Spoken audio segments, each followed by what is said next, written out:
الله وبركاته.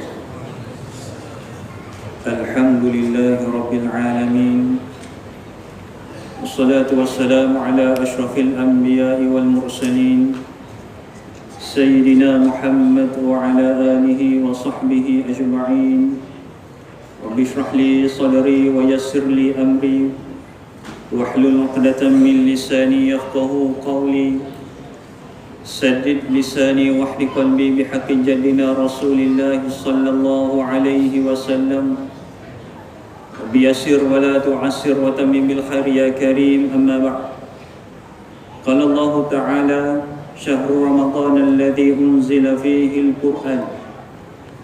Kata Allah Subhanahu wa Ta'ala dalam Al-Quran, sesungguhnya pada bulan Ramadan padanya kami menurunkan Al-Quran.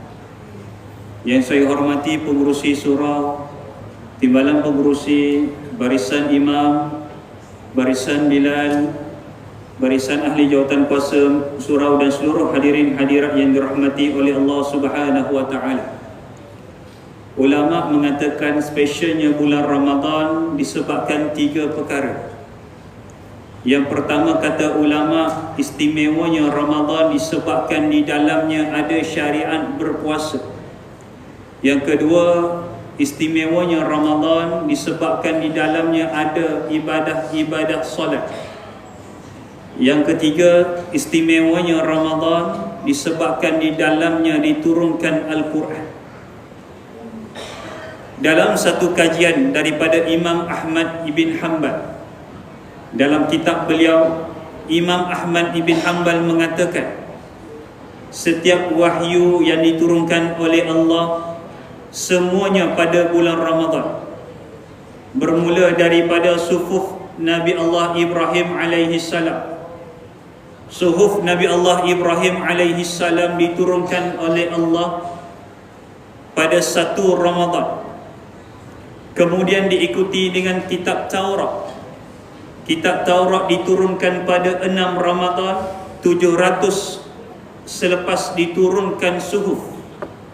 Kemudian diikuti dengan kitab Zabur, diturunkan pada 12 Ramadan 500 tahun selepas turunnya kitab Taurat. Kemudian diikuti dengan kitab Injil, diturunnya kitab Injil pada 13 Ramadan 1200 tahun selepas kitab Zabur. Kemudian barulah diturunkan Al-Quran pada 24 Ramadan 620 tahun selepas kitab Injil. Alhasil, apa yang nak disebut oleh Imam Ahmad ibn Hanbal, betapa spesialnya bulan Ramadan. Allah memilih bulan Ramadan untuk Allah turunkan Al-Quran. Sebab itulah syariat diturunkan Al-Quran. Kalaulah kita tengok, ada 3 peringkat bagaimana Allah menurunkan Al-Quran sampailah kepada kita pada hari ini. Ya, memang benar di sana ada khilaf dalam kalangan para ulama. Ada ulama mengatakan Al-Quran turun sekaligus, ada ulama mengatakan turun satu demi satu. Dua-dua benar. Sebab yang pertama, kata ulama, Al-Quran Allah simpan di satu tempat yang dinamakan sebagai Luh Mahfuz. Disebut oleh Imam Qurtubi dengan Imam Tabari, Luh Mahfuz adalah satu tempat jagaan Allah, dan tidak dibenarkan mana-mana iblis mahupun syaitan memasukinya. Bermakna tidak boleh memasuki siapa yang ada unsur kejahatan. Berapa lama Allah simpan di Luh Mahfuz? Hanya Allah sahaja yang tahu berapa lama Allah simpan di Luh Mahfuz. Daripada Luh Mahfuz, Allah tetapkan satu tarikh, Allah tetapkan satu masa, Allah turun ke Baitul Izzah, ataupun Allah turunkan daripada Luh Mahfuz, diturunkan ke langit dunia Allah Subhanahu wa Ta'ala. Dan peringkat yang ketiga, barulah Allah menurunkan melalui Jibril alaihi salam daripada langit dunia, diturunkan khusus kepada Nabi sallallahu alaihi wasallam. Cuma bagaimana sebenarnya Jibril menurunkan wahyu kepada Nabi sallallahu alaihi wasallam? Adakah setiap kali Jibril nak turun ke bumi, Jibril berupa dengan bentuk asal, ataupun Jibril bertukar dengan bentuk manusia. Disebut oleh para ulama ada 4 cara bagaimana Jibril menurunkan wahyu kepada Nabi sallallahu alaihi wasallam. Cara yang pertama disebut oleh para ulama, Jibril menurunkan wahyu dengan berupa dengan wajah yang asal. Dalam sepanjang kehidupan Nabi sallallahu alaihi wasallam, Nabi hanya sempat dan pernah melihat tubuh asal Jibril sebanyak 2 kali.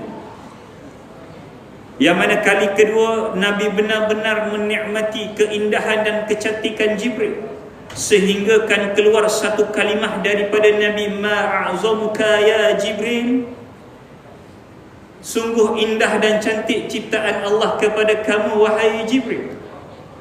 Itu kali pertama. Dan kali kedua pun sama. Dan cara yang kedua, Jibril menurunkan wahyu kepada Nabi sallallahu alaihi wasallam adalah dengan menukarkan wajahnya. Jibril memilih salah seorang daripada sahabat Nabi yang bernama Dihyat Al-Kalbi. Diceritakan wajah Dihyat ni seorang yang tampan, mukanya bersih, mukanya lawak. Maka Jibril memilih Dihyat untuk ditukarkan wajah. Cara yang ketiga, Jibril menurunkan wahyu dengan Jibril menukarkan tubuh asalnya bertukar menjadi manusia tetapi orang awam. Mana dalilnya? Satu hadis yang ma'ruf dalam kalangan kita, bagaimana satu hari Umar Ibn Khattab bersama dengan para sahabat yang lain sedang duduk dengan Nabi sallallahu alaihi wasallam. Tiba-tiba kata Sayyidina Umar, kami melihat ada seorang lelaki yang berjubah putih. Kalaulah lelaki itu datang daripada Mekah, kami kenal. Kalau lelaki itu datang daripada Madinah, kami kenal. Tapi kami tak kenal siapa lelaki itu.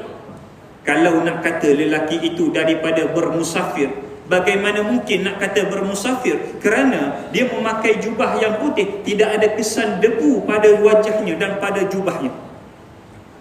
Itu Jibril alaihi salam yang bertanya perihal Islam, iman dan ihsan. Dan cara yang keempat, Jibril menurunkan wahyu kepada Nabi sallallahu alaihi wasallam. Dalam satu hari pernah disaksikan oleh Zaid ibn Thabit. Yang keempat, Jibril menurunkan wahyu hanya berupa suara sahaja. Nabi tidak melihat Jibril, para sahabat tidak melihat Jibril, tetapi Nabi mendengar suara daripada Jibril alaihi salam.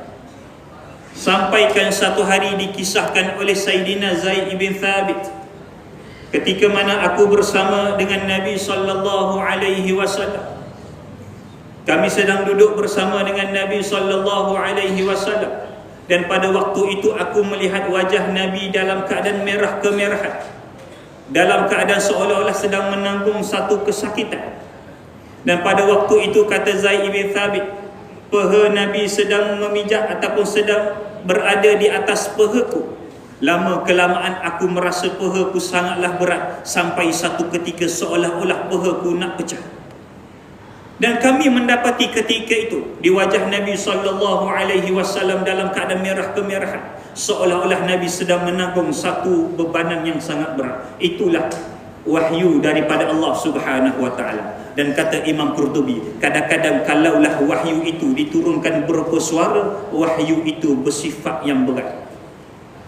Berat.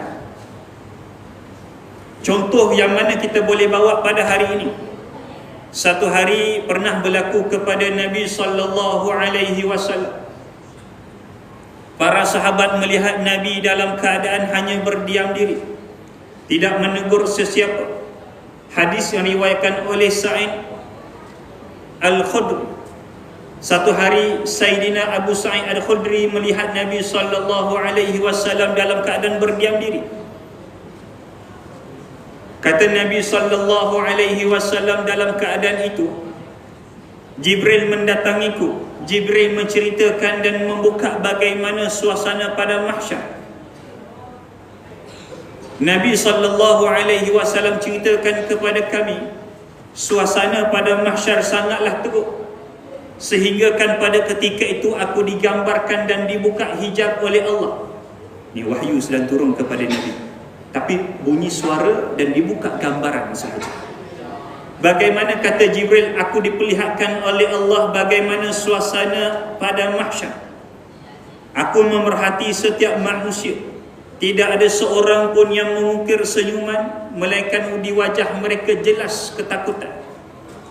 Tiba-tiba Allah Subhanahu wa ta'ala memanggil seorang Nabi bernama Nuh alaihi salam.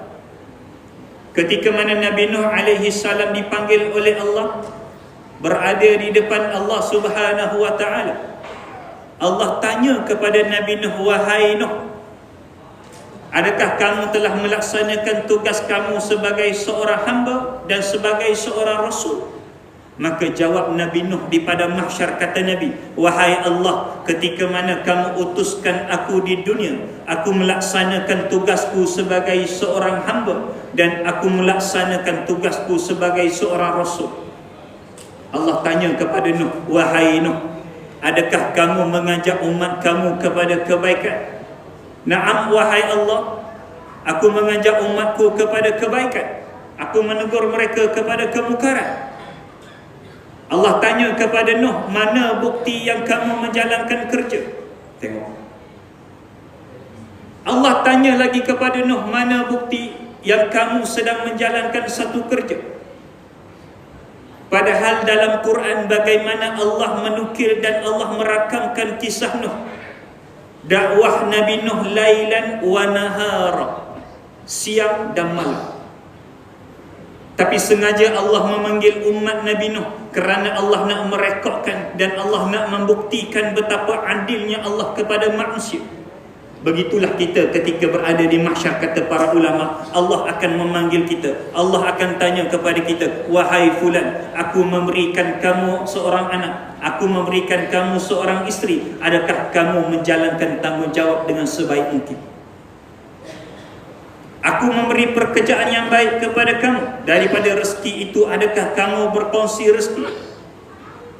Kalaulah kita cakap, ya wahai Allah, mana bukti, kata Allah. Samalah yang berlaku kepada Nuh. Ketika mana Nuh alaihi salam mengatakan kami melakukan tugas, mana bukti kamu? Maka dipanggillah umat Nabi Nuh alaihi salam. Datanglah umat Nabi Nuh ke depan. Allah tanya kepada umat Nabi Nuh, wahai umat Nabi Nuh, adakah Nabi Nuh melaksanakan tugasnya? Adakah Nabi Nuh mengajak kamu kepada kebaikan? Adakah Nabi Nuh menegur kamu ketika kamu ingkar arahan aku? Kata para ulama dan kata Nabi, seluruh umat Nabi Nuh mengatakan, wahai Allah, Nabi Nuh tidak melaksanakan kerjanya. Subhanallah. Nabi Nuh tidak menegur kami, Nabi Nuh tidak mengajak kami kepada kebaikan. Begitulah yang akan berlaku kepada kita suatu hari nanti. Dipanggil anak kita, dipanggil isteri kita, mana bukti yang kamu menjadi seorang suami dan anak yang baik? Apabila umat Nabi Nuh menafikan dakwaan Nabi Nuh alaihi salam, Nabi Nuh mengatakan kepada Allah untuk menegakkan kebenaran. Kata Nabi Nuh, wahai Allah, aku ada satu lagi bukti, wahai Allah. Seandainya kamu memanggil orang ini, maka benarlah apa yang disebut olehku tadi, wahai Allah. Allah tanya, siapa? Wahai Allah, aku nak memanggil seorang manusia dan umatnya. Manusia ini bernama Muhammad sallallahu alaihi wasallam dan seluruh umat-umatnya. Kenapa Nabi Nuh memanggil Nabi dan umat Nabi sallallahu alaihi wasallam? Kerana Allah pernah cerita dalam Al-Quran bagaimana dakwah aku suatu ketika dulu, lailan wa nahara. Dipanggil umat sallallahu alaihi wasallam ke depan. Lalu kita menyaksikan kepada Allah, ya benar wahai Allah, Nabi Nuh melaksanakan tugasnya dan wahakata dan wahakata. Umat Nabi Nuh memarahi kita. Kamu umat siapa? Tidak layak untuk kamu bercakap dan wahakata. Lalu umat sallallahu alaihi wasallam kita membaca satu ayat Quran, lailan wa nahar. Ketika itulah terdiam umat Nabi Nuh alaihi salam. Perkara itulah yang akan berlaku kepada kita pada hari ini. Aku kurniakan kamu pekerjaan, Aku memberikan kamu rezeki yang halal. Aku memberikan kamu anak-anak yang ramai. Aku memberikan kamu seorang isteri dan suami yang baik. Bagaimana kamu melaksanakan setiap tugas yang aku amanahkan kepada kamu? Ingat, setiap jawatan yang Allah bagi kepada kita, semuanya akan dipertanggungjawabkan oleh Allah Subhanahu wa ta'ala. Tidak ada satu, melainkan setiap perkara itu Allah akan tanya kepada kita. Hasbunallah wa ni'mal wakil. Sampai aku apa? Dah habis kot? 5 minit lagi? Boleh lagi ke? Takut ada nak solat tarawih kejap lagi. Apa yang nak dilakukan? 5 minit lagi insyaAllah. Apa yang nak dilakukan oleh kita suatu hari nanti? Sebab itulah kalaulah kita tengok ibadah kita ni, kalaulah kita nak comparekan dengan ibadah para Nabi dan Rasul, jauh di antara bumi dan langit. Di saat Allah memberi peluang kepada kita untuk beramal ibadah, Allah akan tanya, apa yang kamu gunakan ketika mana aku memberikan kepada kamu nikmat sihat? Ketika mana kamu ada pekerjaan yang tetap, sedangkan orang di luar sana dalam bulan Ramadan mereka memikirkan bagaimana nak beraya, bagaimana nak cari rezeki untuk beraya, bagaimana nak cari rezeki gembirakan ibu dan ayah. Aku kurniakan kamu rezeki yang halal. Adakah kamu manfaatkan sebaik mungkin bulan Ramadan? Sebab itulah satu hari pernah berlaku kepada Nabi. Hadis yang riwayatkan oleh Abu Zar. Hadis ini, status hadis ni hasan, tapi hadis yang diriwayatkan oleh Ibnu Majah. Satu hari kata Sayyidina Abu Zar, aku nampak sesuatu yang tidak kalian nampak. Kata Sayyidina Abu Zar, satu hari Nabi datang kepada mereka. Nabi mengatakan kepada mereka, wahai para sahabat, pada hari ini aku melihat apa yang kalian tidak melihat. Aku mendengar apa yang kalian tidak mendengar. Di antara perkara yang aku sedang dengar pada hari ini, kata Nabi, aku mendengar langit sedang merintih kepada Allah. Kerana memang layak langit untuk berbunyi. Kenapa langit itu berbunyi? Kerana daripada langit, kata Nabi, kerana daripada langit kalau nak cari satu ruang, nak cari satu tempat yang lapang sebesar 4 jari sahaja tidak ada. Melainkan setiap tempat, setiap inci di permukaan langit Allah, semuanya dipenuhi dengan malaikat yang sedang sujud kepada Allah Subhanahu wa ta'ala. Sebab itulah dalam satu hadis yang lain Nabi sebut, aku diperlihatkan oleh Allah bagaimana manusia mereka hidup di atas dunia dengan pakaian yang mewah, jubah yang mewah, kemeja yang mewah, kenderaan yang mewah. Tapi aku diperlihatkan oleh Allah bagaimana manusia yang sama, orang yang sama, walaupun mereka bermegah-megah hidup di atas dunia, di padang mahsyar aku diperlihatkan oleh Allah bagaimana mereka tidak berpakaian. Sebab mereka lari daripada tujuan yang asal untuk beribadah kepada Allah Subhanahu wa ta'ala. Kesimpulan yang kita boleh bawa pada hari ini, dah lah tu. Kalau saya sambung, tak ada tarawih kita, tak ada witir kita. Kesimpulan yang kita boleh bawa pada malam ni, yang pertama, Allah bagi peluang untuk kita masuk dalam bulan Ramadan, manfaatkan sebaik mungkin. Sebab suatu hari nanti Allah akan tanya, dalam keadaan saudara mara kamu, kawan-kawan kamu, aku tidak izinkan mereka masuk dalam bulan Ramadan, tapi kamu aku pilih masuk dalam bulan Ramadan. Apa yang kamu kerjakan dalam bulan Ramadan? Aku bagi satu kegembiraan kepada kamu, berita yang gembira ni, naikkan pangkat, ada keluarga yang baik, ada ibu ayah yang baik. Tapi kenapa kamu masih lagi tidak boleh fokus untuk beribadah kepadaku? Apa yang menyebabkan kamu hilang fokus dalam beribadah kepada Allah? Moga-moga apa yang saya kongsikan pada malam ni dapatlah sedikit sebanyak manfaat daripada kita bersama. Apa yang baik itu datang daripada Allah, apa yang kurang itu datang daripada saya. A'udzubillahi minasyaitonirrajim. Bismillahirrahmanirrahim. Allahumma inna nas'aluka ilman nafi'ah. Wahai Allah, jadikan ilmu yang kami tuntut pada hari ini satu ilmu yang manfaat. Jadikan ilmu yang kami belajar pada hari ini satu ilmu yang boleh memberi bekal kepada kami di alam barzakh. Jadikan ilmu yang kami tuntut pada hari ini satu ilmu yang menyebabkan kami boleh masuk dalam syurga-Mu, wahai Allah. Wa amalan mutaqabbala, wahai Allah. Terimalah segala amal ibadah kami, wahai Allah. Allahumma hawin alaina fi saqaratil maut. wahai Allah, seandainya Engkau takdirkan kami mati, wahai Allah, janganlah Engkau matikan kami dalam keadaan Engkau tidak redha kepada kami, wahai Allah.